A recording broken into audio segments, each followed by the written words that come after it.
Hi, it's Steve. Today we'd like to show you how to change the evaporator fan in your refrigerator. It's a really easy job. Let me show you how we do it. Now to do this repair, we should turn the refrigerator off first. So open up the fresh food door, reach in and turn the control to the off position. Then we'll open up the freezer, remove any items that are in the freezer as well as on the shelf, and remove the shelf as well. The fan blade is in behind the air diffuser cover, so we need to remove that first.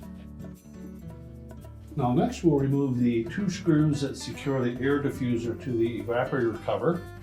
They're normally a 1/4 inch hex head screw.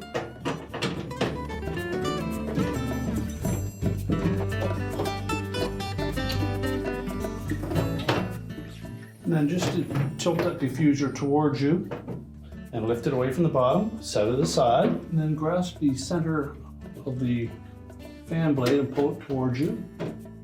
Slide it completely off of the shaft. Just make sure that that evaporator fan motor turns freely. Just take our new fan blade and press it firmly onto that motor shaft. And make sure it goes completely back until the bottom's out. And that should put the center of the blade between the forward edge and the trailing edge. The center of it should line up about flush with the evaporator cover. Make sure it turns freely and does not interfere with either the bracket or the cover. We'll then take our air diffuser cover, tuck the bottom in first, and just pivot it back,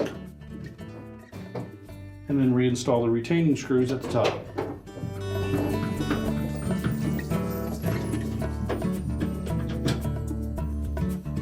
Once we have both screws secure, we will put our freezer shelf back in, replace all of the items in the freezer. We'll close it up. We're ready to turn the control back on, and your repair is complete.